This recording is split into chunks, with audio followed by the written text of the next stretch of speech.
네, 여러분 안녕하세요. 어제 새벽 1시까지 국감이 진행되면서 많은 분들이 잠을 못 주무셨죠. 제가 어제 새벽 1시에 팩트TV를 보니까 동접자가 2만이 넘더라고. 얼마나 많은 분들이 진짜 잠을 못 자고 저 국감을 지켜봤는지 알 수 있죠. 오늘 보니까 시청률이 9.9%? 예, 그러니까 유튜브나 이런 것까지 포함하면은 엄청난 시청률이었던 거죠. 예, 윤석열이 평소에 언론이 노출이 안 되잖아요. 한마디 두 마디씩 나오지 실질적으로 노출이 안 되고 하는 상황에서 1년에 한 번 딱 나와가지고 아침부터 밤까지 저렇게 속사포 터트리니까 뭐 사람들이 빵빵 재밌는 거지. 예, 어저께 국감에서 민주당이나 이제 김진애 의원이 생각보다 한 방이 없었어라고 이제 하시는 분들도 있어요. 사실 저도 그런 생각을 하긴 했는데 제가 국감이 끝난 다음에서 느낀 부분은 뭐냐면 윤석열의 어저께 했던 말과 태도는 계속해서 회자될 것이다. 왜? 그럴듯하게 말하면서 거짓말을 너무 많이 했어요. 저 사람이 말하는 패턴이 김진애 의원도 지적을 했지만은 왜 한 방이 없었느냐. 질의를 딱 하죠. 그러면은 본인이 말을 더 많이 해. 그렇게 해서 그 다음 단계로 넘어가지 못하게 본인이 말을 다 덮어버려요. 그런데 이 사람이 그걸 덮기 위해서 이 부차적인 너무 쓸적이 없는 부스레기들을 얘기를 너무 많이 했어. 그리고 나서 만약에 그 상대방의 그 의원이 질의를 너무 오래 하죠. 그러면 저한테 물어보시는 거 보면 답할 기회를 주시고 의원님께서 그냥 말씀하실 거면 저한테 묻지 마시고 국정감사가 질의하는 거 아닙니까? 이러면서 딱 이제 여기래요. 다시 말해서 내가 말할 시간을 달라는 거거든. 그러면서 지가 말을 다 해버려.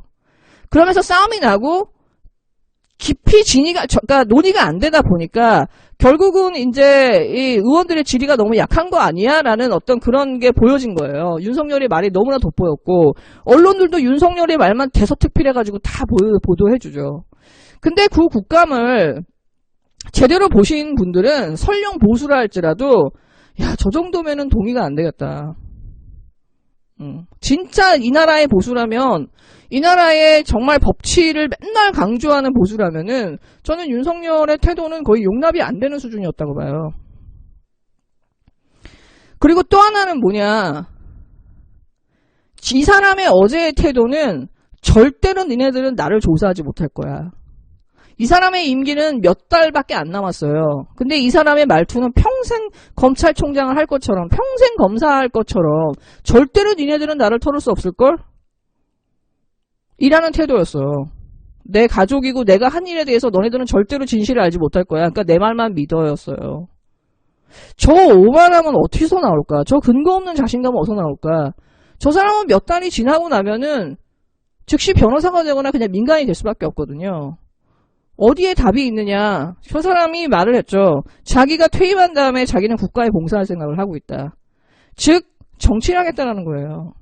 정치를 뛰어들어서 사실상 자기가 지금까지 살아왔던 그 많은 그 범죄들을 덮겠다는 거거든.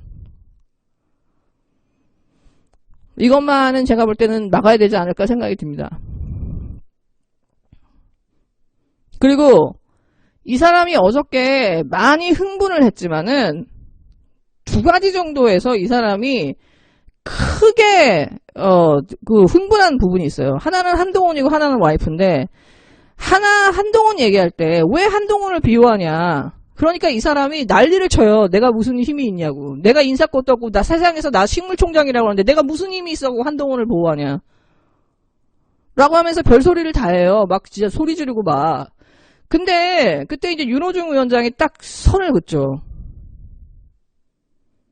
당신이 식물총장이냐고. 한동훈의 한동훈의 감찰을 검찰총장이 과도하게 개입을 하니까 결국은 추미애 장관이 감찰권을 반동한 거 아니냐.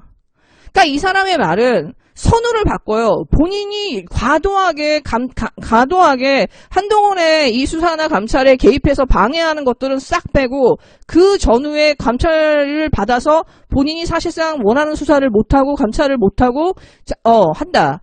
그리고 인사권도 없기 때문에 나는 한동훈을 비호할 수도 없다라는 완전히 주객에 전도된 말을 열심히 하거든요. 근데 저는 그런 부분을 좀 민주당 의원들이 잘 받아치지 못한 게 좀 약간 아쉬움이 남아요. 너무나 이제 오랫동안 국감을 했기 때문에 김진애 의원이 윤석열의 핵심을, 급소를 찔렀거든요. 근데 그게 한 1분밖에 안 돼요. 그래서 그냥 싹 지나가는데, 사실, 어저께 윤석열이 미친 듯이 이제 답을 했는데, 단 하나 윤석열이 버벅거리면서 끝내 답을 못한 게 있어요. 이 김건희가 원래 소유했던 아파트, 이 아파트에 양재택이랑 살았다라고 하죠. 근데 지금 그 아파트에 이 사람들이 다시 들어와 살아요. 근데 문제는 뭐냐, 이 아파트를 전세를 줬죠. 그 전세에 삼성전자가 들어와 있는 거죠. 그 전세를 주고서는 자기들은 또 다른 아파트 그 위에 뭐 펜트하우스인가를 얻어가지고 전세를 살고 결혼을 했잖아요. 근데 최순실의 국정농단이 나고 윤석열이 검사로 임명이 되면서 이 사람이 즉시 그 전세 아파트를 처분을 하고 삼성전자의 전세권이 설정돼 있었던 그 원래의 아파트 그 호수로 전입신고를 해요.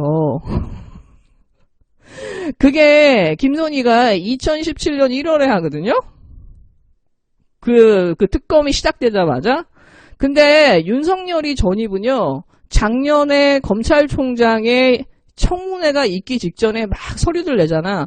그 서류를 내는 바로 그 직전에 윤석열이 전입신고를 해요. 그러니까 김진애 의원이 혹시 두 분 별거 하셨냐고. 아니요, 저 별게 아니라 같이 살았습니다. 제가 너무 바빠가지고, 그래서 막 얼버무려요. 말을 못해요. 그 부분에 있어서만큼은, 아크로비스타나 이 아파트에 있어서만큼은, 제가 볼 때 이거 윤석열의 제가 볼 때 아킬레스건이야. 이 사람이 거의 진짜 이 좌불안석으로 대답을 아예 못했어요. 근데 저는 진짜 여자의 직감이 정말 놀랍다고 느낀 게 뭐냐면은, 제가 사실은 그 청와대에 이 두 사람이 임명장을 받으러 왔을 때 제가 딱 무슨 생각을 했냐면, 저 부부는 7년을 산 부부가 아닌데? 신혼부부거나 오늘 처음 만난 사람 같은 그런 생각을 제가 했었어요. 저 부부는 분명히 그냥 노멀하지 않네? 라는 생각을 저도 사실 했었거든요. 근데 어저께 김진애 의원이 딱 그 질의를 하고 윤석열이 어쩔 줄 몰라 하는 걸 딱 보면서, 둘이 안 살았을 확률이 매우 높구나. 애초에 이 둘은 살지 않았을 확률이 매우 높구나. 왜? 저는 이 두 사람은 만들어진 거라고 봐요. 왜냐? 2011년에 김건희가 검찰 수사를 받았을 때 본인이 이 윤석열을 2년 전부터 사귀었다라는 말을 하거든요. 저는 그거 완벽한 거짓말이라고 생각이 들었어요. 2011년에 이 사람은 김범수 그 SBS 아나운서와 거의 가서 파혼까지 갔었다라고 그 스트레이트 보도에 나오잖아요. 아파트 보러 다녔다는 얘기가 나오잖아. 그 장모가. 그 노덕봉 씨도 김범수 주려고 아파트 했다. 그게 결혼과 관련된 거였잖아요. 근데 2011년 3월에 결혼하거든. 한마디로 사귀었다라고 해야 지금 걔네들이 갖고 있었던 그 검찰과 이 박근혜 정부의 이 감찰을 피해갈 수 있는 거고, 그걸 피해갈 수 있는 가장 베스트한 방법은 결혼이었기 때문에 저는 이거 급하게 간 거라고 보거든요. 그러고 나서 이제 두 사람은 뭐 딱히 살지 않지 않았나. 왜? 그 원래의 집과 전세집이 두 개가 이렇게 병행돼 있었잖아요. 근데 그 전세를 누가 들어 살았는지는 아무도 몰라요. 그냥 삼성전자가 전세권을 설정했다는 것밖에 없거든.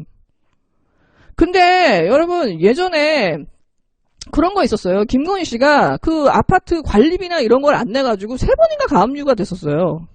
둘이 결혼한 이후에도. 되게 뭔가 이상해. 제가 그러다가 아크로비스타 지하가 코바나 컨텐츠 회사예요. 그러니까 이 아크로비스타와 삼성과 김건희와 이 윤석열 사이에는 뭔가 엄청난 비밀의 숲이 있어요. 이 사이에는. 제가 볼 때는 이 모든 것은 위장된 것 같다라는 생각이 저는 처음부터 지금까지 일관되게 드는 생각이고, 실제의 이 두 사람의 관계는 무엇일까에 대해서 저는 사실 제 개인적인 추정이 있어요. 처음부터 지금까지. 전 딱 청와대의 그 모습을 보고 느낌이 있었거든. 근데 이거 차마 제가 제 입으로는 말을 못하겠어요. 누군가가 빨리 기자분들이 취재를 좀 해가지고 좀 밝혔으면 좋겠어요. 그러면은 제가 볼 때 세상이 놀랄 만한 진짜 핵폭탄급의 진실이 나오지 않을까. 네. 오늘 지금 나경원 지금 또 난리가 났거든요. 아들 연구 결과는 다 윤영진 교수가 책임져야 되는 거야. 나는 몰라. 나는 그냥 엄마의 마음으로 도와줬을 뿐이요. 라고 지금 나경원 또 난리가 났어요. 지금 페이스북이. 왜냐? 어제 KBS의 이화진 기자 나경원이 소송 걸었죠. 예, 민사소송 걸었죠. 특종 하나 터뜨렸네요. 나경원 아들의 그 제1저자 학술대회가 대학원생이 가서 대리발표를 했잖아요. 근데 그 대학원생이요, 신입생이었네. 저자의 자격이 없는 사람이었던 거예요, 이 사람이. 근데 이제 더 깨는 게 뭐냐. 얘네들이 학술발표회를 밀라노까지 가려고 그러면 팀이 갈 거 아니에요. 그 팀이 가서 밥 먹고 뭐 호텔비 쓰고 뭐 이것저것 비용 쓸 거 아니에요. 그 비용을 지금 보건복지부의 연구비를 사용했다고 나오네요. 나경원의 아들의 이 스펙을 만들어주기 위해서, 1저자의 스펙을 만들어주기 위해서 삼성이, 서울대가, 예, 보건복지부가 다 나라 혈세까지 다 동원된 거예요.